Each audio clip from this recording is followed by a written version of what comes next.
Bienvenidos, esto es El vino es el pretexto. Este podcast es posible gracias a Bon Vivant. Descubre experiencias únicas de vino, gastronomía y cultura. Comencemos. Mary, muchas gracias. Gracias por aceptar nuestra invitación a primera entrevista de El vino es el pretexto, este podcast enfocado al enoturismo. Y bueno, pues vamos a empezar con unas preguntas muy sencillas. Dime tu nombre y a qué te dedicas actualmente. Muy bien, pues yo soy Mary Ricarte, llevo 13 años aquí en Tequisquiapan, en Querétaro, y he sido hasta la fecha directora de Relaciones Públicas de Sala Vive, también conocido como Freshenet en México, pero justamente ahora estamos en esa transición y empujando mucho la marca Sala Vive, que es el origen de la vinícola. Dime si recuerdas cuál fue tu primer vino que te marcó de manera especial. Primer vino que me marcara de... No recuerdo ninguno en concreto que me marcara en especial.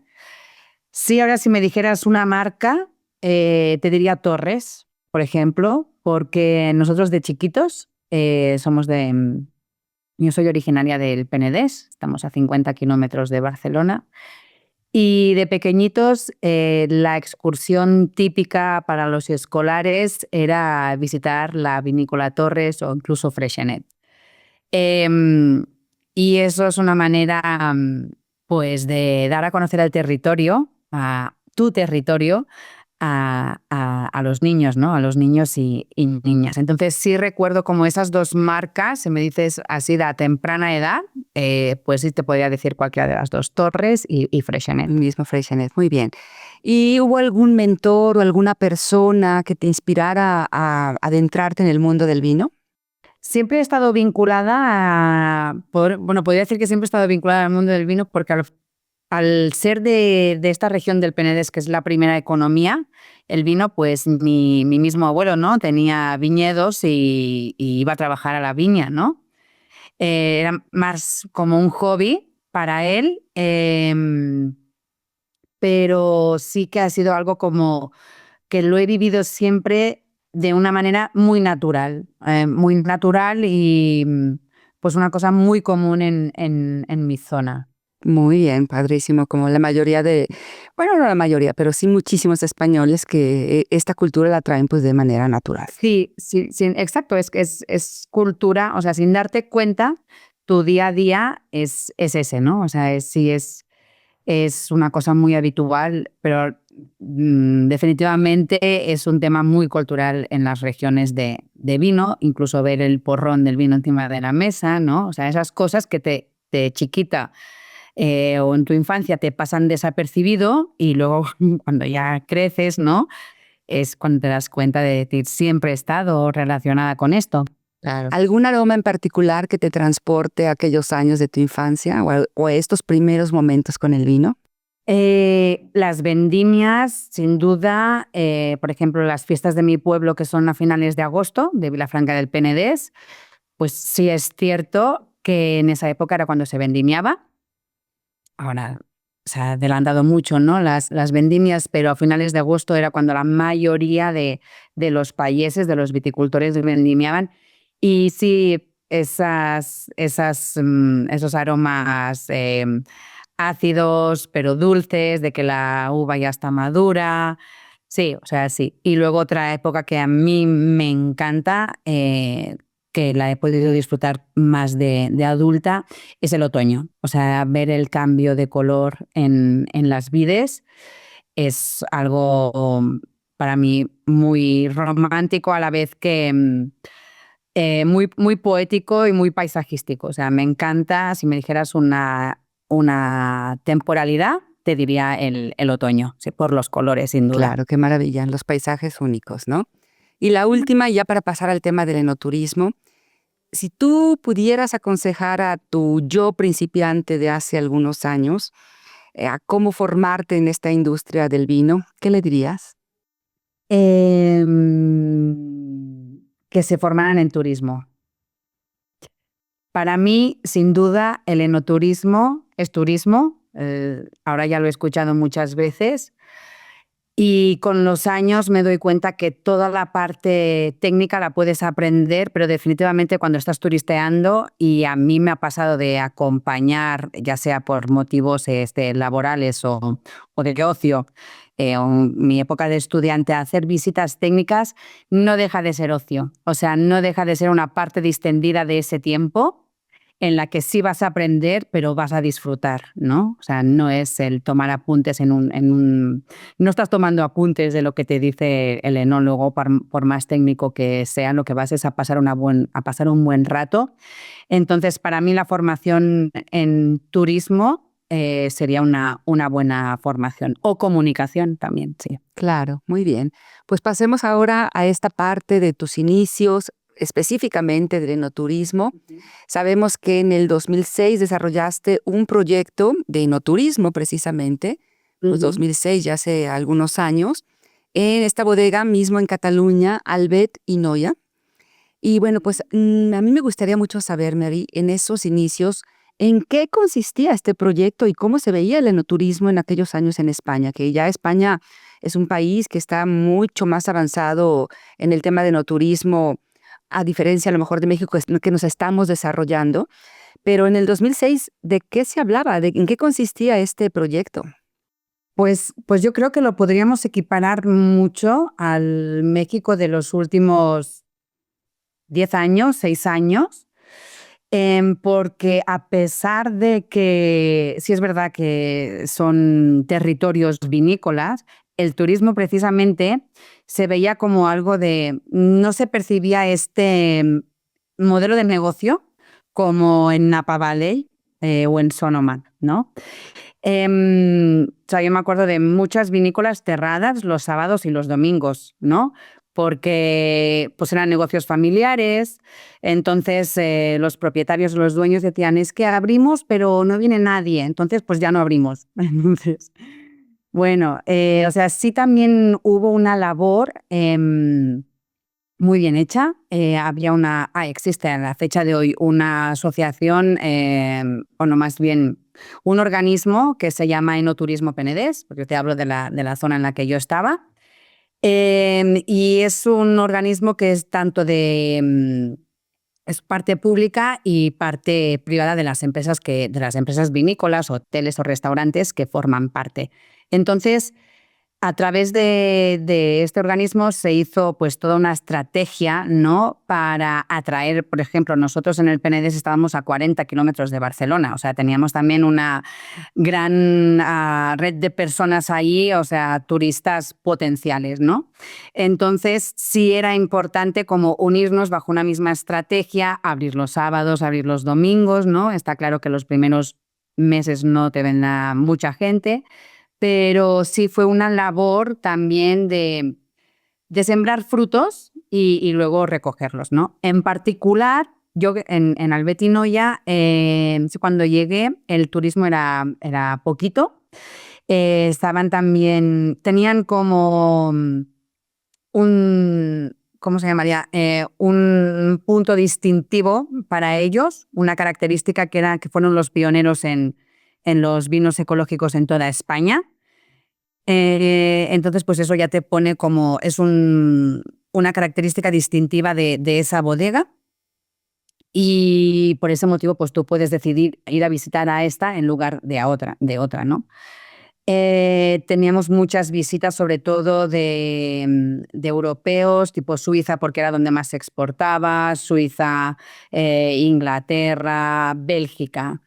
Pero bueno, ya sí también la gente más nacional, digamos, pues también empezaba a agarrar como la curiosidad para ver qué tenía de diferente un vino ecológico de un vino convencional, ¿no? Entonces, en este caso, eso fue un hecho distintivo que, en cuanto a enoturismo, que siento que tuvo su éxito, ¿no? Para mí, ¿qué es importante? Pues que en cada bodega a la que vayas tengas como algo diferente, ¿no? No te estén explicando a cada momento, por ejemplo, qué es la manoláctica, cuántos meses envejecen, o sea, esas cosas ya siento también que han pasado a la historia, pero sí es verdad que, pues, que se empezó así. O sea, empezamos así todos explicando cómo se elaboraba un vino blanco, un vino tinto, un vino espumoso. Claro, porque eran los primeros años y en realidad el turismo apenas empezaba y eso era lo que había que decir. Y estaba bien. Llegas aquí a México más bien en el 2012 y tomas la rienda de lo que son las relaciones públicas, de lo que es el enoturismo aquí en Sala Vivé. Yo me imagino que ha de haber sido un reto grande porque venías de una cultura, de un país con mucha tradición vitivinícola y llegar a México donde apenas empezamos a beber más vino, que si bien sabemos en los últimos años, pues esto ha crecido muchísimo. Pero a ver, platícame cómo fue tu curva de crecimiento y qué retos te encontraste en venir a una bodega mexicana y pues es otra cultura completamente. En el tema específicamente del enoturismo, ¿cómo fue trabajar con Sala Vivé empezando el proyecto de enoturismo? Pues sí, sin duda un gran reto, un cambio de país. Siempre digo que hablamos el mismo idioma, pero a veces no nos entendemos. Exacto, otra cultura. Eso fue pues muy, o sea, muy padre, muy, muy bonito también, porque fue un aprendizaje mutuo, ¿no? Y eso al final es lo que te llevas, ¿no? No querer imponer como tus ideas, como un modelo. Yo recuerdo el primer año no movimos nada, o sea, fue de observar las visitas, de observar qué público teníamos. Y luego ya como que tenías estudiado un poquito el terreno y dije, ok, ahora sí, pues hay muchas cosas que podemos implementar y que creemos que pueden funcionar, ¿no? Y así fue, cuando llegamos, pues por ejemplo a mí me impactó que las visitas eran gratuitas. Entonces yo no entendía cómo podíamos dar ese servicio. O sea, al final nosotros capacitábamos unos guías y la visita pues la brindábamos así gratis. Es una información que les estamos dando, es como cuando vas a visitar pues un museo, o sea, cualquier cosa. O sea, sentía que no le dábamos valor a lo que teníamos, ¿no? Entonces, lo primero fue poner precios a la única visita que teníamos, que le llamábamos visita clásica, empezamos a llamar visita clásica, y luego ir implementando, ir creando otras experiencias turísticas para no quedarnos con esa. En aquel entonces también es verdad que en Querétaro éramos 3 proyectos solo, vinícolas, que se conocía como Freshenet México, que este fue otro cambio. Freshenet México, está La Redonda y Viñedos Los Azteca y Tantán. Pero luego pues fueron implementando más, se fueron creando más vinícolas, con lo cual la región ha crecido muchísimo y eso también ha sido para bien. Siempre he entendido que no ha sido competencia, sino competencia. Yo siempre he dicho que yo a Napa Valley o a cualquier región o a la Champaña o a Bordeaux o a Argentina no iría solo por una vinícola, ¿no? Entonces fue importantísimo también crear esta región, crear esta unión que también en los primeros años pues, se logró con la Asociación de Viticultores de Querétaro, con la ABQ, que hoy en día ya es clúster vitivinícola, ¿no? Y la otra cosa que me impactó, pues, aparte de esto de que no se cobrara es decir, que no tuviéramos un tarifario, ¿no? Era que yo había estado en Freshenet hacía años atrás cuando estudiaba para pagar mis estudios. Y las vinícolas, la vinícola que Freshenet tenía en México era Sala Vivé, que era en honor a la mamá del fundador. Entonces, cuando llegamos aquí y nos dicen que es Freshenet México, nosotros no, porque Freshenet es lo que está en España, ¿no? Entonces, no, pues esto es Sala Vivé, porque aparte el vino que elaboramos aquí es Sala Vivé. Y era muy confuso porque muchas veces la gente decía, claro, con razón, es que a veces acabamos la visita y nos piden un cordón negro. Y nosotros, claro, porque estamos diciendo que somos Freshenet, ¿no? Entonces, otro gran reto, y sigue siendo reto a la fecha de hoy, es educar a la gente, entre comillas, ¿no? Explicarles, tener este storytelling de que Sala Vivé es la vinícola mexicana, hoy por hoy del grupo Henkel Freixenet, y nuestros vinos son 100% mexicanos, ¿no? Y nuestra marca es Sala Vivé y Doña Dolores, por ejemplo. Entonces eso fue un gran reto y en esas estamos, pero feliz porque la verdad es que sientes que todo va armando como una congruencia, ¿no? Claro. Esperando esta. Y yo creo que lo sigue siendo, ¿eh? Yo también, yo siempre que tengo la oportunidad, la gente me hace referencia a Freixenet, el de Querétaro. Yo no, ese que es Sala Vivé y es como repetirlo, pero es que sí, está en la mente de todo el mundo que es Freixenet. Pero hay que especificarlo. Imagina recorrer la Toscana, perderte entre viñedos centenarios, descubrir bodegas boutique y saborear el vino justo donde nace su historia. Este octubre, únete al Enotour por Italia de Bon Vivant. 12 días de experiencias exclusivas, vistas a viñedos seleccionados y gastronomía de primer nivel. El cupo es limitado, reserva tu lugar y vive el enoturismo en su máxima expresión. Descubre más en bonvivantmexico.com. Muy bien, Mary. A ver, platícame también, me estás platicando un poquito de tus inicios en España, luego cuando llegaste aquí a México. Ahorita siento que el mercado es un poquito más maduro, y también en España. ¿Qué diferencias encuentras así, digamos, radicales que ves tú entre un enoturismo español y un enoturismo mexicano? Si es que las hay, o a lo mejor no.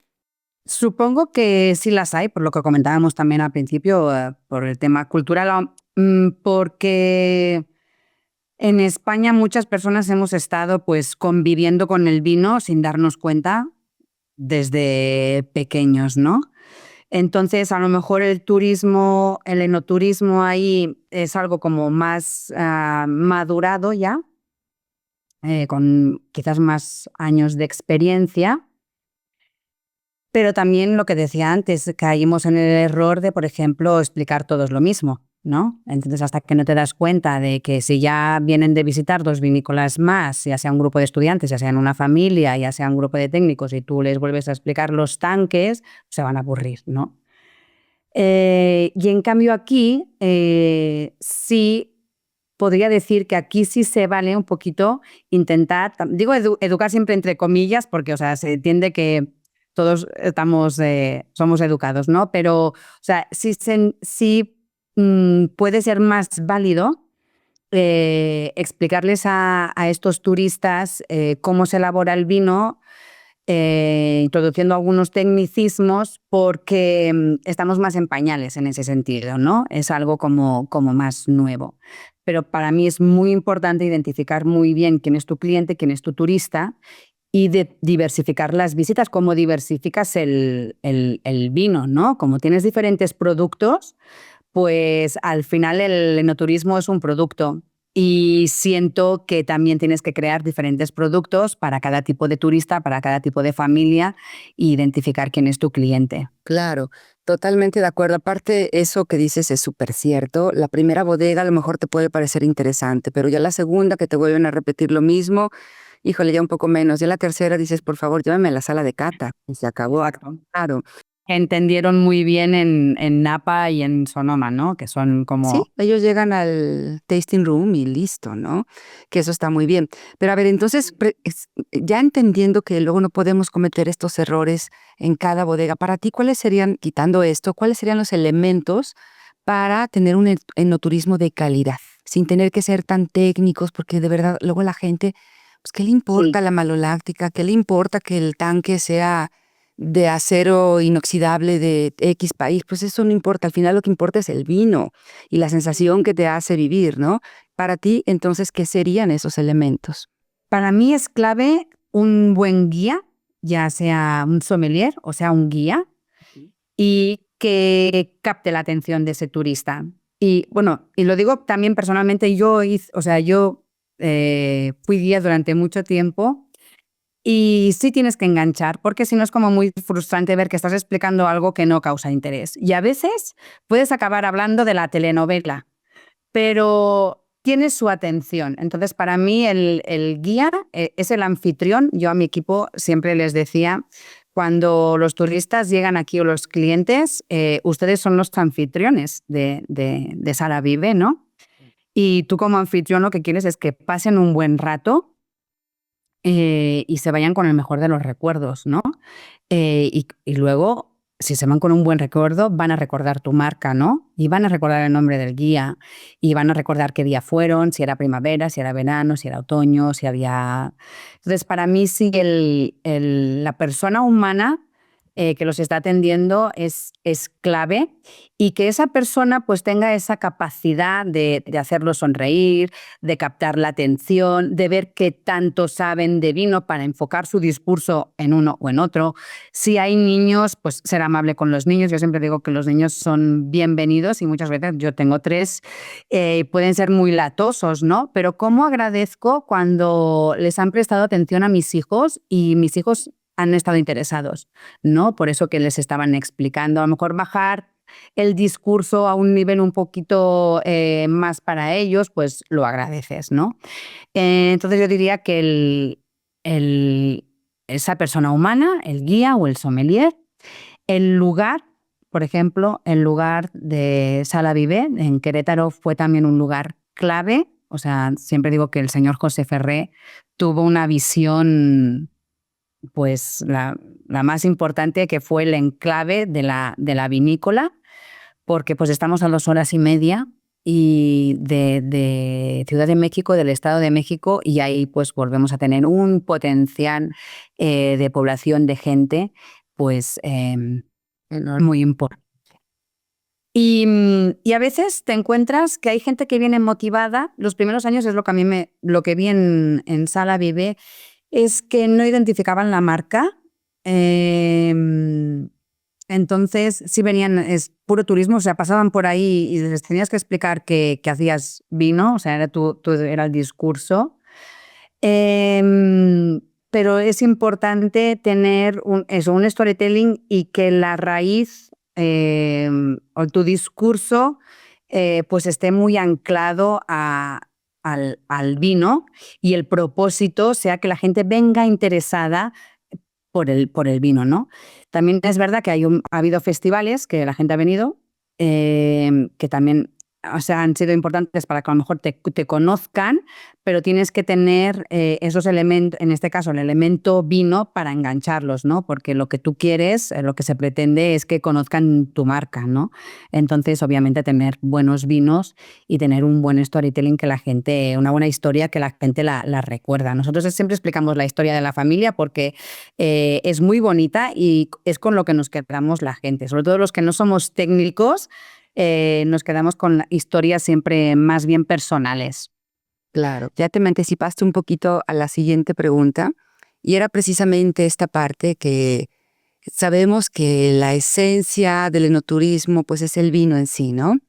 Y ustedes han desarrollado unos festivales maravillosos, que el Festival de la Paella, el Bubble Fest, pues el mismo Festival de la Vendimia, que sí creo que son un trampolín maravilloso para que la gente se acerque y conozca el producto, conozca la bodega, ¿no?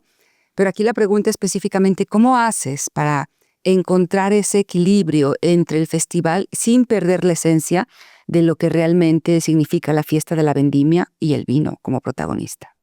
Pues precisamente que puedan tener una experiencia de marca, que puedas disfrutar del vino, que todo el festival, ya, por ejemplo el de la paella, pues lo sabemos, lo vendemos o lo promocionamos, que la paella es un platillo que marida perfectamente con los vinos espumosos, ¿no?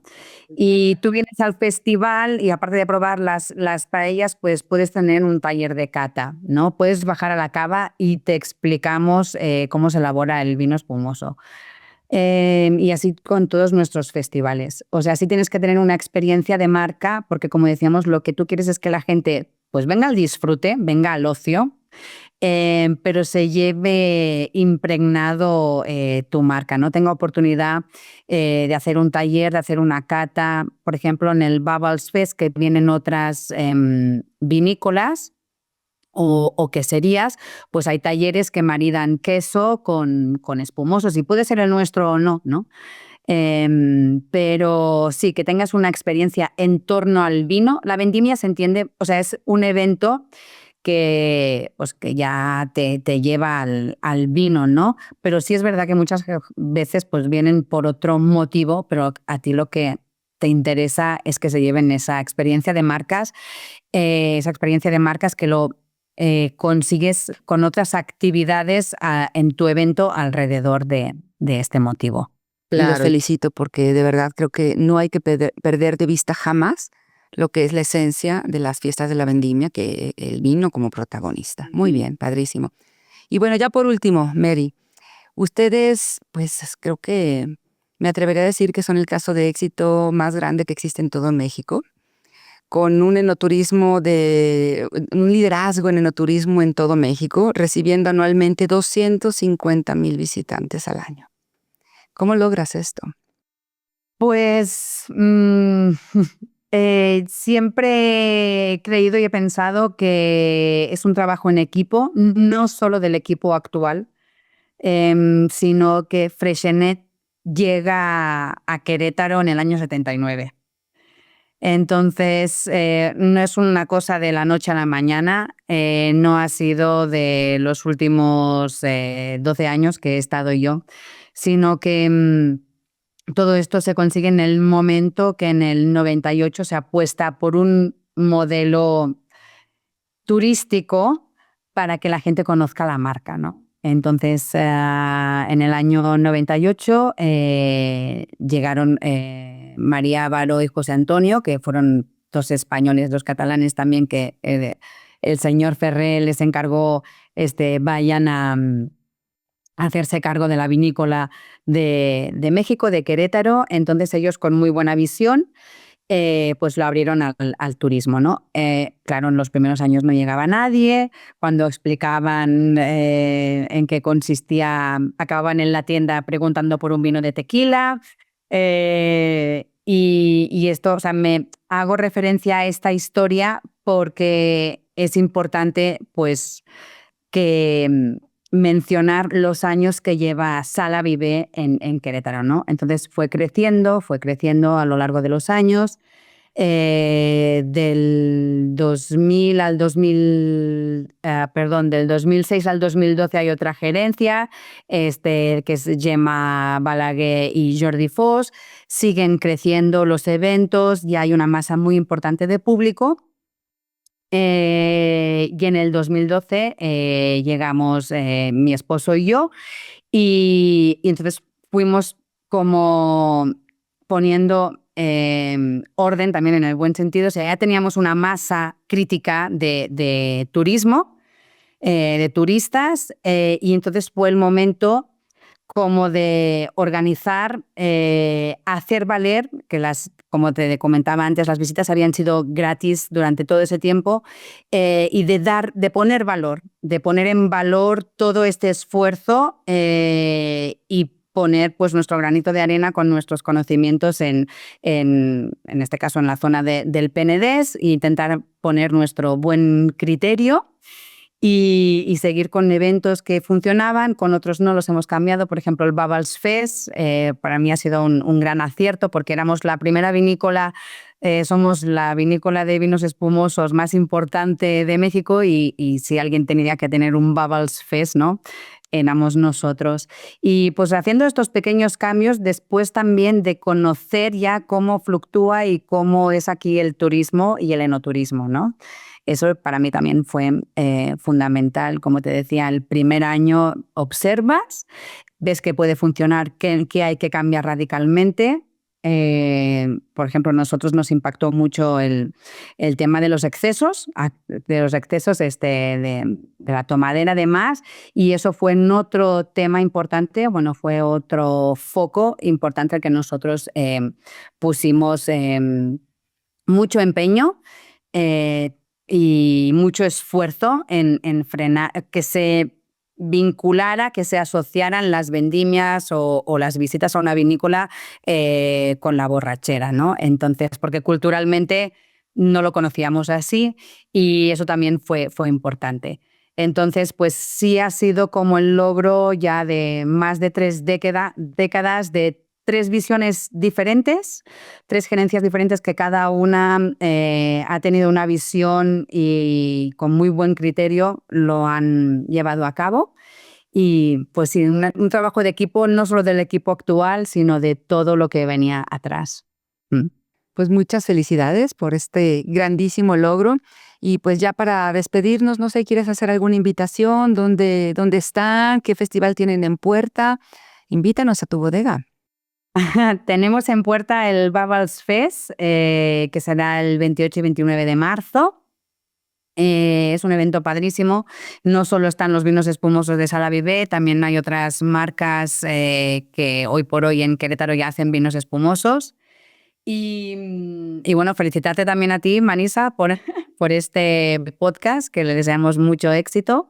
Y nosotros estamos en Querétaro, en 2 horas y media de la Ciudad de México, si es que llega, en Ezequiel Montes, pasado Tequisquiapan, y la verdad es que es un entorno pues muy bonito. Siempre decimos que a nosotros la pandemia nos afectó así relativamente porque fuimos un lugar muy dichoso y muy predilecto que la gente nos siguió escogiendo después de la pandemia para venir a disfrutar porque pues es un entorno abierto.